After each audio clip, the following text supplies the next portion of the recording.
Y déjenme saludar a los maestros porque ya se llegó la Mesa de Seguridad Nacional y los expertos en crimen organizado. El querido Pepe Reveles, flamante Premio Nacional de Periodismo y autor de Necropolítica y Narcogobierno. También ya llegó el abogado especialista en Derecho Penal, Derecho Militar y Seguridad Nacional, César Gutiérrez Priego, y el maestro Francisco Paco Cruz, más de 47 años en el periodismo. Pepe, te saludo primero a ti, ¿cómo estás? Muy buenos días, Vicente. Saludos a Paco y al licenciado César Gutiérrez Priedo. Me da mucho gusto estar aquí nuevamente con ustedes como todos los martes a la orden. Déjame iniciar la mesa, si me permiten, César, Paco, Pepe, con el Mayo Zambada.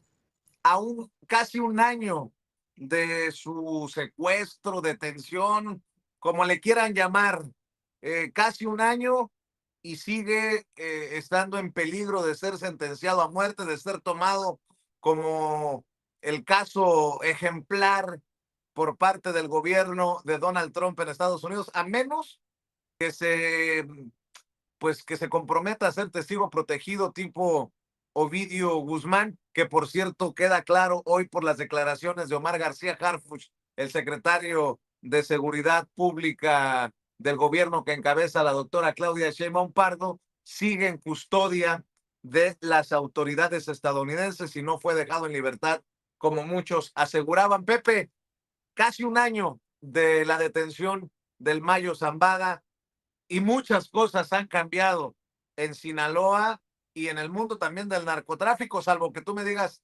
otra cosa, mi querido Pepe. Sí, muchas cosas han cambiado, como tú dices, en Sinaloa.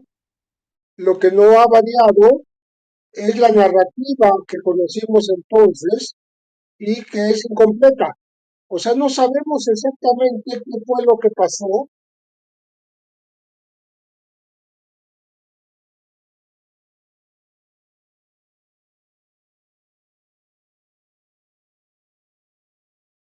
Eh, perdón que estoy perdiendo la comunicación, Ceci, estoy perdiendo la conexión, no sé si se cayó la conexión con Pepe Reveles. Voy con el querido abogado César Gutiérrez Priego, gran amigo, a quien abrazo, apapacho y reconozco siempre. Querido César, pues ya dejaba sobre la mesa el tema del Mayo Zambada. Hoy, qué interesante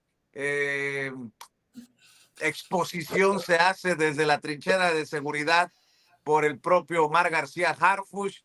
Contrario a lo que dicen en Estados Unidos, hay detenciones, hay decomisos, hay operativos del lado mexicano, César.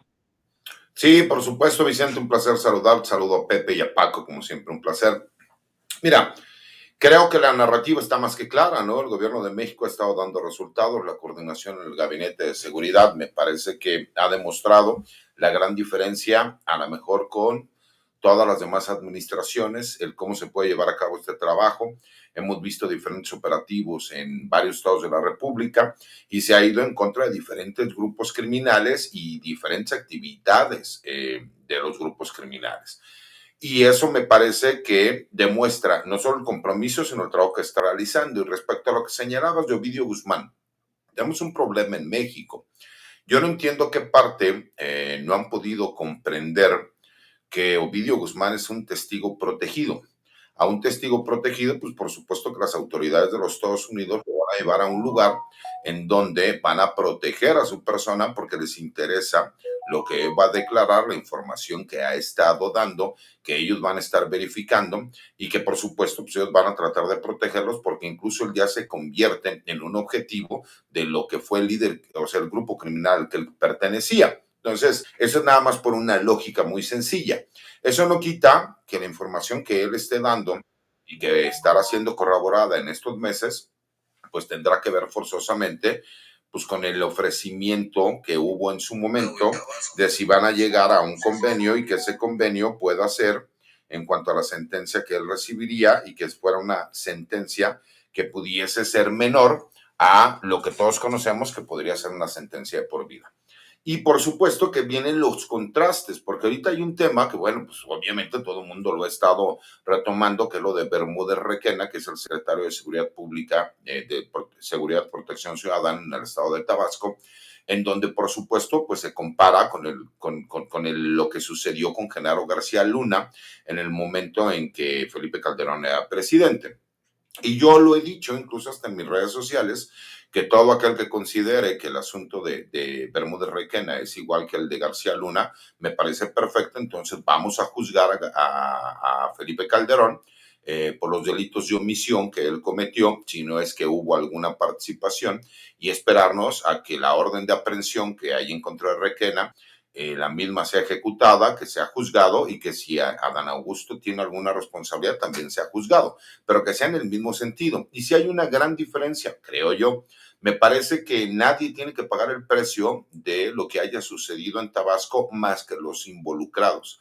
Y me parece que Morena ha entendido, o por lo menos el gobierno de México ha entendido, que no se puede solapar a nadie, que se tiene que investigar a todos, pero no permitir las narrativas que se están llevando a cabo al ya quererlo comparar con el García Luna del sexenio de Felipe Calderón. Si queremos compararlo, entonces vamos a juzgar a Felipe Calderón, porque Genaro García Luna ya está sentenciado en Estados Unidos, pero se le hizo un juicio, se le encontró culpable y ya está sentenciado. Entonces vamos por Felipe Calderón, pongamos ese ejemplo para entonces exigir que vayamos por cualquier gobernador de Morena, que haya algún jefe policíaco que esté involucrado. Y me parece que esa parte de la narrativa es importante porque tratan de ir en contra de esta actual administración. Cuando esta actual administración pues no tiene absolutamente nada que ver con el caso de Bermúdez Requena, pero la intención es tratar de restar la importancia a los resultados que ha estado dando esta administración, que, salvo que Paco o Pepe tengan otro punto de vista, en números son los mejores de los últimos 40 años en seguridad pública en este país. Mi querido Pepe Reveles, ya está de regreso, mi querido César. Pepe, sobre lo que mencionaba César Gutiérrez Priego, y además poner esto sobre la mesa. En el mundo del narcotráfico nos vamos a encontrar en este momento con dos generaciones o con dos mundos que podrían chocar en Estados Unidos. El mundo de los veteranos, el Mayo Zambada, histórico líder del cártel de Sinaloa, y el caso de los hijos de Joaquín Guzmán Loera, que han negociado con el gobierno de Estados Unidos. En el caso del Mayo, ¿negociará? ¿Terminará siendo testigo protegido? ¿O como el Chapo, callará y aguantará su sentencia? Aunque la diferencia en el caso del Mayo, a casi un año de su detención, es que el Mayo sí podría enfrentar la pena de muerte, de acuerdo a lo que me he documentado. Pepe Reveles, escucho tus comentarios. Sí, el Mayo Zambada, en la medida en que no fue oficialmente extraditado, puede ser condenado a la pena capital, a la pena de muerte, y es lo que él está luchando por evitar, porque ha incluso metido amparos para evitar que lo maten oficialmente, y pues, pero de todas maneras el tener una cadena perpetua, eso no me queda ninguna duda. Pero lo que me gustaría comentar es que estamos cumpliendo un año esta semana de que se lo llevaron a Estados Unidos. Se supone que contra su voluntad y con engaños de los que fue objeto por parte de su ahijado, un joven consentido por él, que lo conocía perfectamente, a Joaquín Guzmán López, que lo citó, entre otras personas, en Huertos del Pedregal y en Culiacán, y de todas maneras, el Mayo llegó pues muy confiado porque solamente llevaba un par de guardaespaldas, que por cierto no han aparecido. No se sabe qué pasó con ellos. Muy seguramente están muertos, pero no hay una narrativa que explique qué pasó con ellos. Ni hay una narrativa que explique qué pasó con el ex rector de la Universidad Autónoma de Sinaloa, Nemesio Buenojeda, porque se supone que estaba ahí mismo en el Huerto del Pedregal y que el Mayo habría dicho en una declaración en aquellas épocas, hace 11 meses y fracción, que había sido liquidado en ese lugar. ¿Por qué fue liquidado? No sabemos exactamente la causa. Es una de las cosas que ignoramos todavía, a un año de ocurridas. Y no sabemos por qué la Fiscalía de Sinaloa quiso mostrar que Nemesio había sido baleado y tal vez liquidado en una camioneta que llegó a una gasolinera. Ahí se ve cómo abren la puerta de la camioneta y aparentemente disparan contra una persona que no sabemos, porque no se alcanza a ver en el video, si era Nemesio. Entonces murió en dos lugares raros y al final no ni siquiera hay una autopsia como es debido en el momento, ni se conocen los resultados de que hubiese habido esa autopsia y por tanto es un asunto sin aclarar todavía en nuestras fechas. También nos gustaría saber si solamente participó Joaquín o sus sicarios o, o agentes locales de policía o agentes federales y a lo mejor estadounidenses en la captura del Mayo, porque para someter a una persona como el Mayo, o sea, como sea, subirlo maniatado a un avión y transportarlo sometido también hasta los Estados Unidos y entregarlo allá, pues eso implica más de una persona. O sea, Joaquín solo no lo hizo. Él lo hizo con otras personas. Pero, de todas maneras, hasta la fecha, sigue en el misterio cómo se dieron esos acontecimientos. México ha pedido la información completa a los Estados Unidos y nunca se le ha proporcionado. O sea que vamos a cumplir un año del desconocimiento de todo lo que pudo haber ocurrido en Huertos del Pedregal, todo lo que pudo haber ocurrido en el-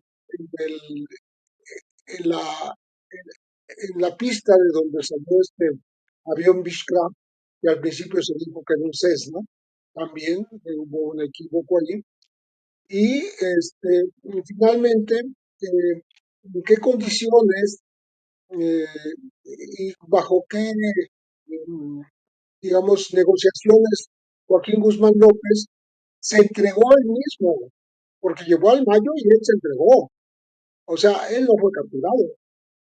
Por tanto, está en una situación eh, eh, algo diferente de prisión preventiva que su hermano Ovidio, que sí fue extraditado, después de que fue capturado aquí en enero del 2023, fue extraditado en septiembre a los Estados Unidos y ahora están en una situación similar de ser los dos testigos protegidos para dar información sobre lo que ha ocurrido, sobre todo en Culiacán, sobre todo lo que tiene que ver con el fentanilo, los laboratorios, las casas de seguridad, etcétera, y los operativos y el modus operandi de, de los medios hermanos, de Iván Archibaldo y de Jesús Alfredo Guzmán Salazar.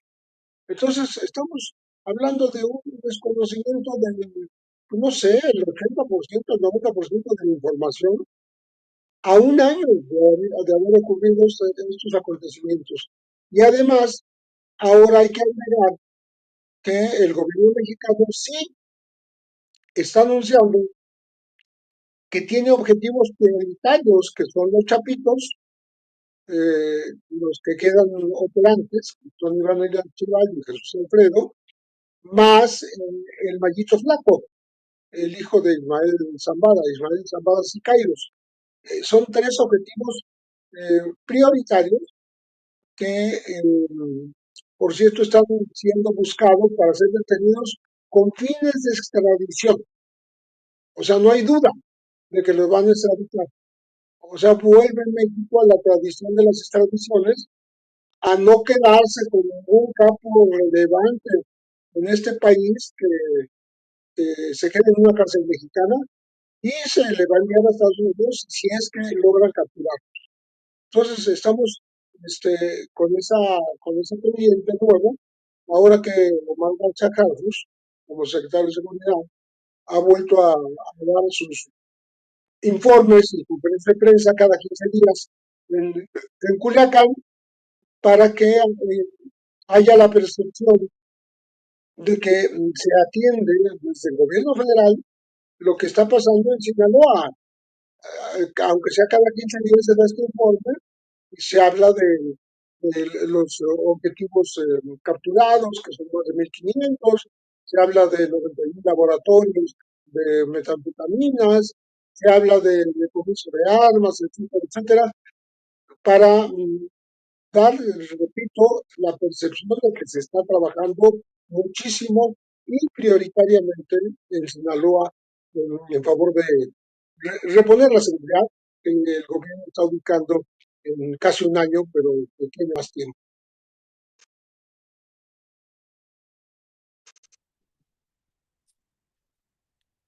Voy contigo, maestro Paco Cruz, también a escuchar tus comentarios, tus opiniones. Vicente, buenos días de nueva cuenta. César, un abrazote. Pepe, también un abrazote a los dos.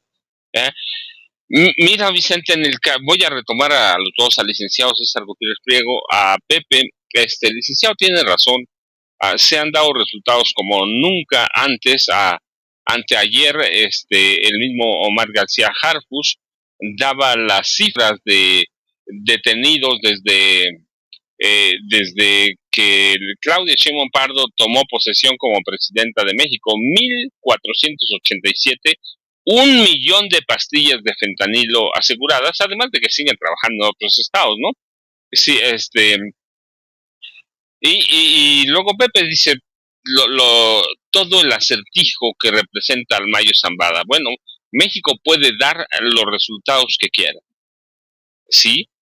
Los resultados que está dando, que son bien importantes para nosotros, pero no son importantes para Estados Unidos.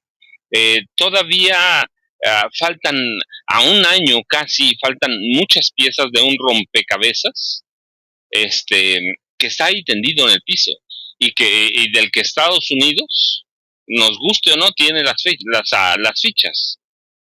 Solo ellos saben exactamente qué pasó, saben eh, qué pasó entre el Mayo Zambada y los Chapitos, cómo se fraguó todo, pero en todo eso, bueno, todo ese contexto, a Estados Unidos no le importa lo que pase, estando sujetos a las veleidades de Donald Trump.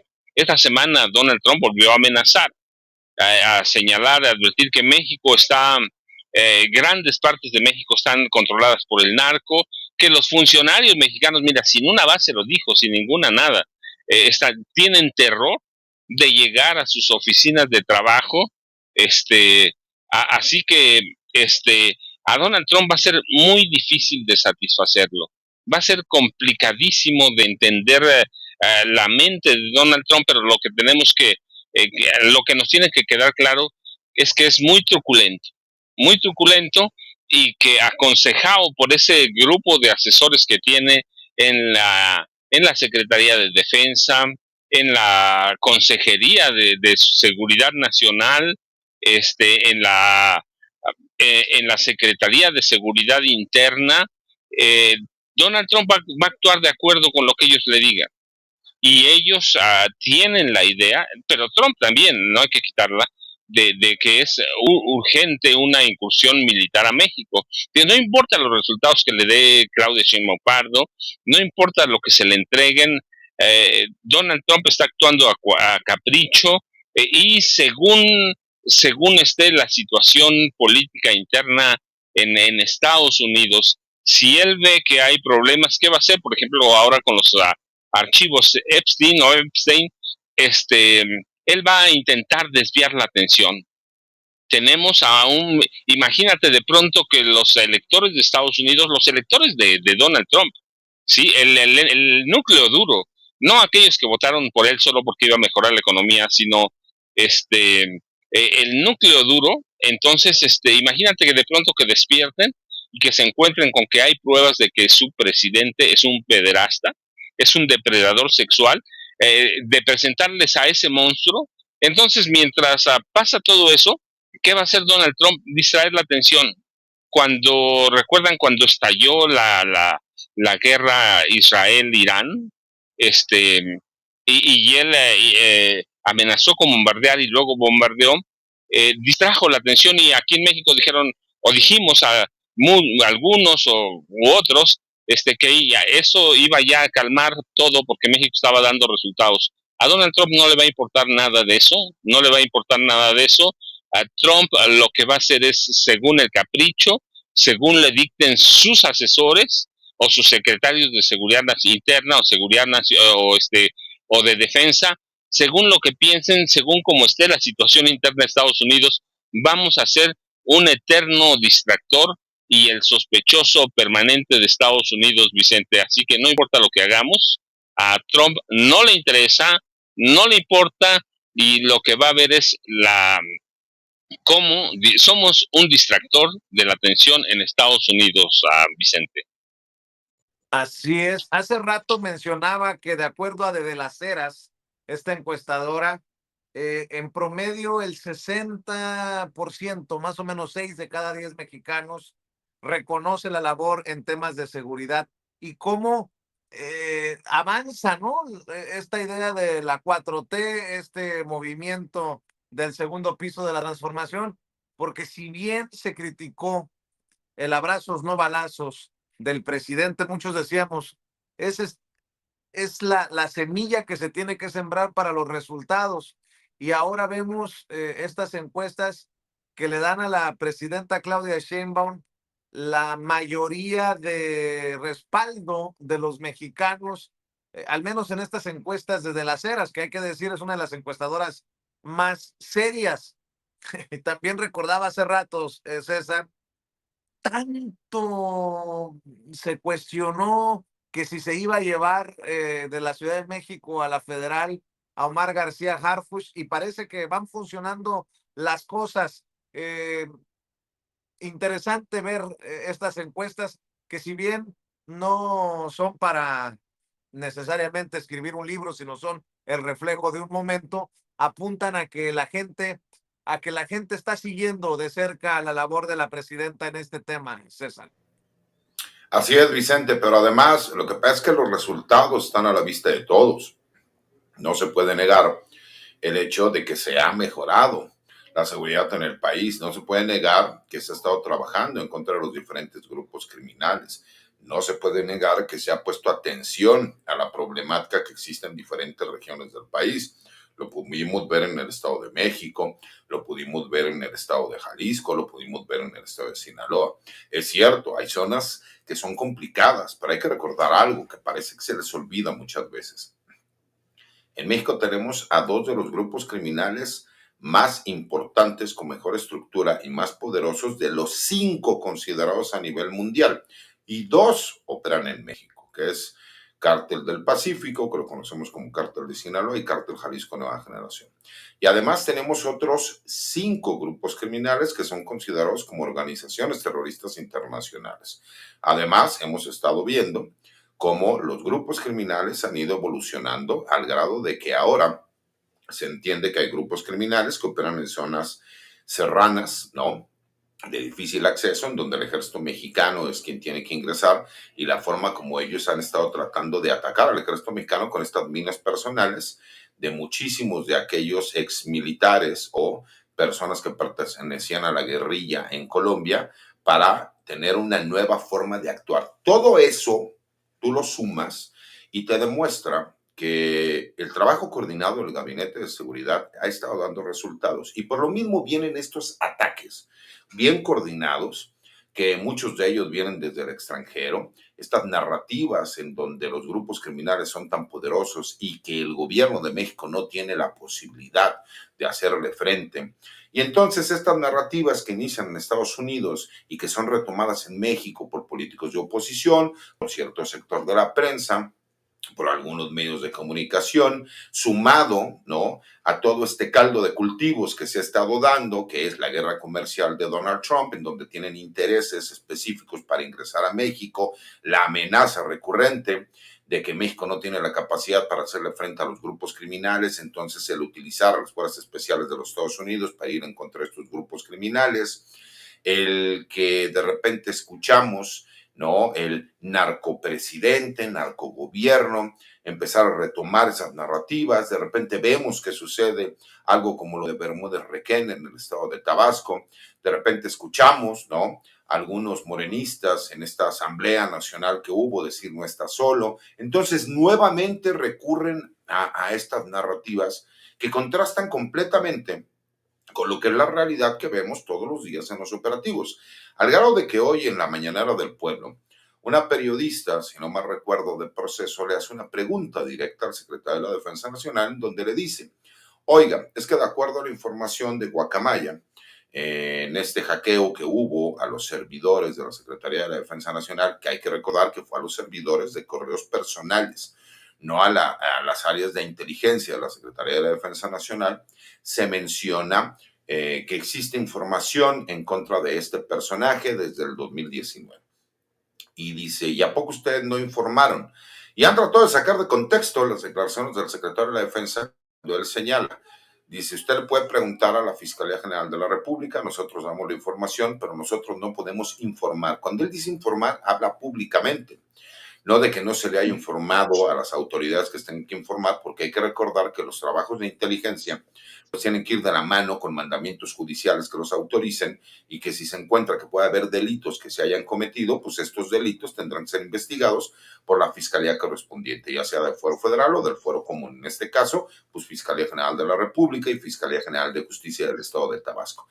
Eso es lo que se dice, pero el chiste es descontextualizar, porque la intención es no reconocer el buen trabajo que está realizando el gobierno de México, la doctora Claudia Sheinbaum, el Gabinete de Seguridad, quien ha sido vocero, el secretario de Seguridad y Protección Ciudadana, que ahí están los resultados a la vista de todos, que el trabajo se ha estado realizando, que de forma directa se habla de los temas. Por supuesto, ellos quisieran tener un vocero para hacer un diferente tipo de preguntas y hay que recordar que pues, obviamente los perfiles de las personas que se encuentran en seguridad pues son perfiles muy directos, ¿no? Si tú les preguntas algo ellos te contestan y parecería que muchas veces la intención de las preguntas es tratar de dejar alguna duda para que esa duda pueda ser retomada por diferentes medios de comunicación y crear estas narrativas.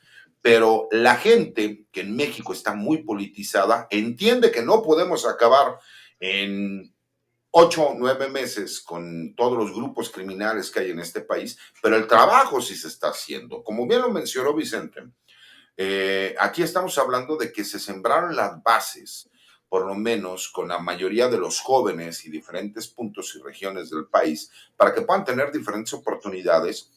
Y ahora lo que está haciendo es con un trabajo coordinado, con un sistema jurídico que le da herramientas al gobierno de México y a las diferentes instituciones para poder ir en contra de los grupos criminales, situación que no sucedía en los sexenios anteriores, porque hay que recordar que el mismo sistema fue creado para favorecer a los grupos criminales, a los criminales de cuello blanco, a los políticos. ¿Por qué? Porque simple y sencillamente legalmente no tenías herramientas jurídicas, por más que detengas a una persona, para que terminara en una sentencia.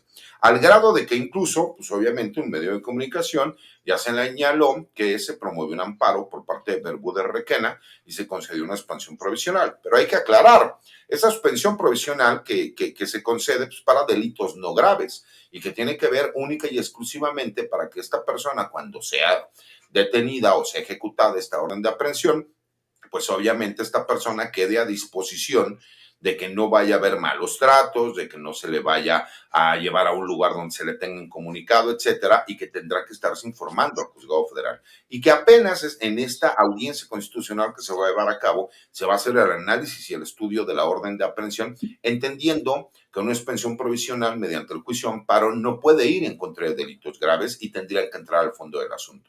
Entonces, me parece que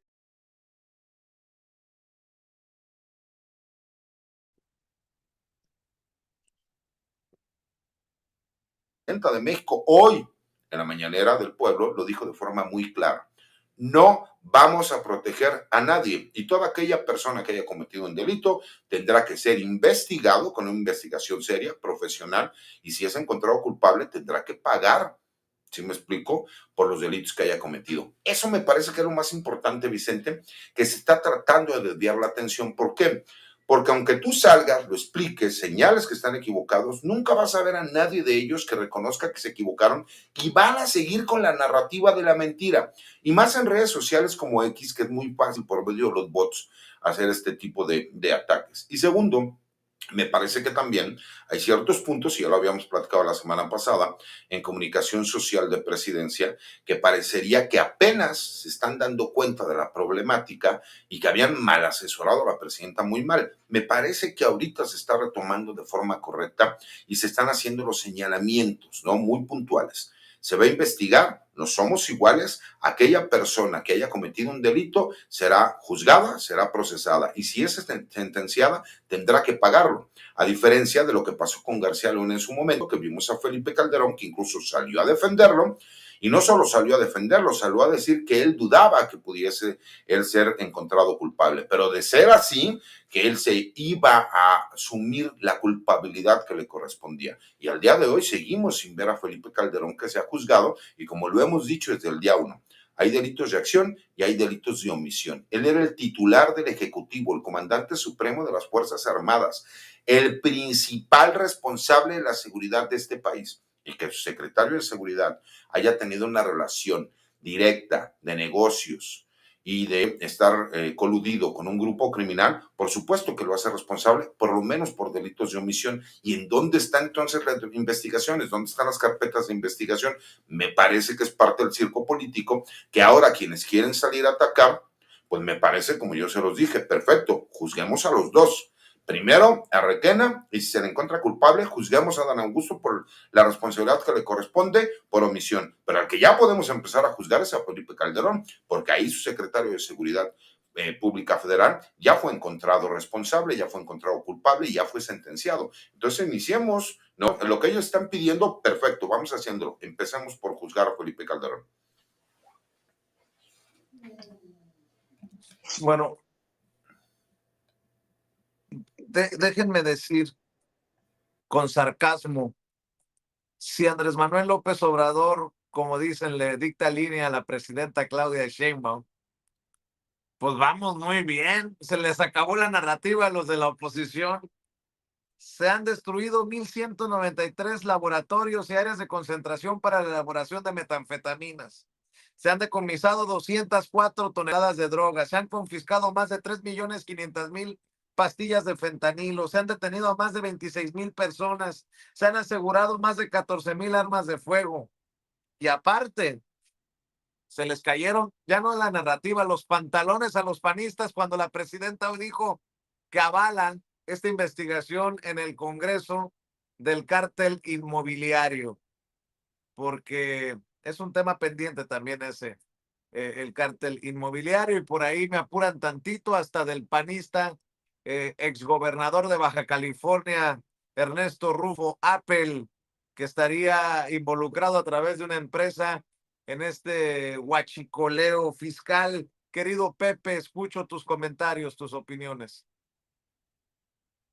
Bueno, lo que estamos viendo es que hay realmente ahora una investigaciones sobre temas que aparentemente se ven quedado olvidados, que le interesan mucho a la sociedad y con un poco de suerte se da con los responsables de lo que tú llamas de pues, de cártel inmobiliario, por ejemplo, con nombres y apellidos y con modus operandi, ¿no? Que han afectado tanto a la Ciudad de México particularmente y todos los delitos que aparentemente se habían olvidado se están retomando como objeto, como tema de investigación por este gobierno, porque ahora hay la pretensión de que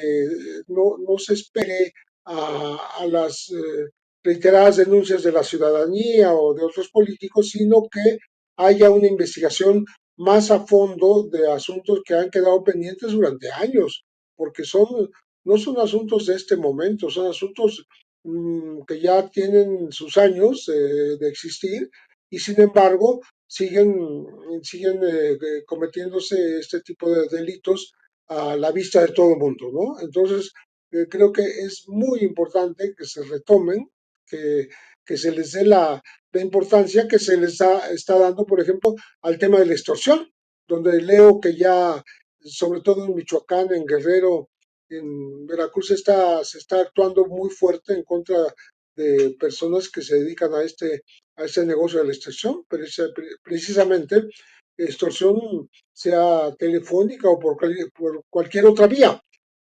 Pero me parece también que habría que incrementar la investigación del huachicoleo porque es un tema en el cual se han involucrado autoridades. Se ha encontrado que en su momento algunos eh, elementos de la Marina y algunos policías federales han protegido o han dejado pasar a las personas y a los transportes que se utilizan en este delito, en este robo de combustible, y que incluso las aduanas estarían involucradas porque logran cruzar hacia los Estados Unidos, ¿no? Y entonces allí hay una frontera porosa que también se está aprovechando para pues, el beneficio que rinde este negocio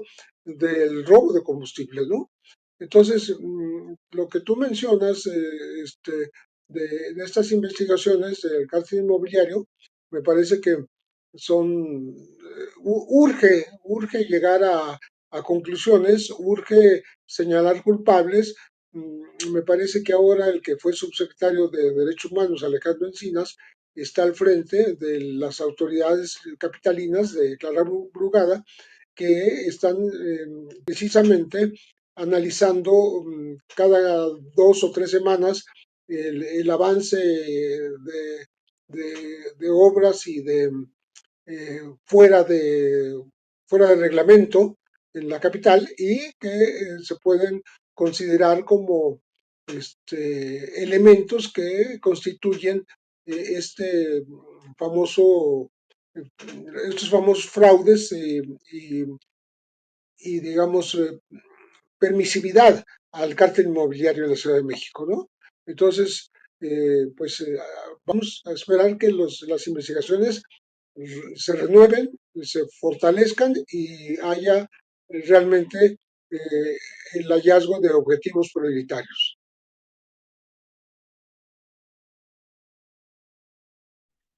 Mi querido, mi querido Paco, vamos a cerrar con tus comentarios, por favor. Mira, Vicente, los señalamientos de Arturo Ávila Anaya, que es el vocero de Morena en la Cámara de Diputados, son bien interesantes. Crear una comisión especial para investigar, dijo él, para indagar responsabilidades políticas y administrativas del cártel inmobiliario.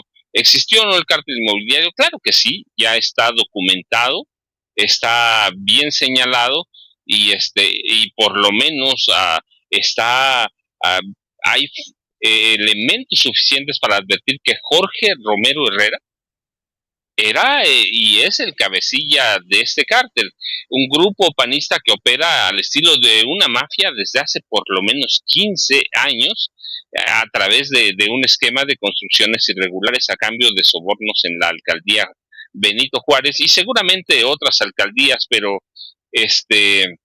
hay una investigación desde que Claudia Sheinbaum Pardo era jefa de gobierno de la Ciudad de México. Está clarísimo que hay también hay elementos y evidencias para advertir que en 2020 destruyeron archivos y expedientes que vinculaban directamente a Romero Herrera con el cártel como cabecilla del cártel inmobiliario.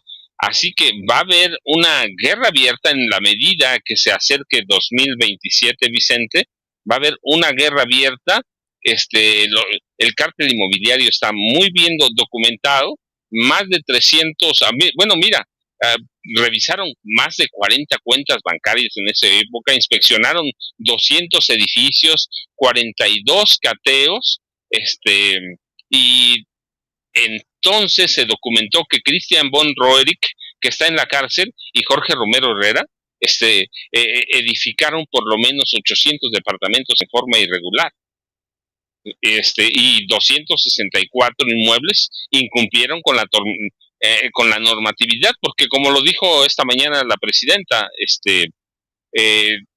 se descubrió por accidente, pero no había documentos, no había nada, tuvieron que regularizar, y ese fraudecito, no, ahora lo dijo Arturo Ávila la semana pasada, implica un fraude cercanísimo a 7,100 millones de pesos o 357 millones de dólares, y hay la estafa, en la estafa hay varias colonias de Valle, Narvarte, Nochebuena, Nápoles, allá en la Ciudad de México, y era un esquema fraudulento de cambio de favores a través de colusiones ilegales con constructoras y desarrolladores inmobiliarios para beneficiar a funcionarios panistas, pero quedó inconclusa y qué bueno que se termine.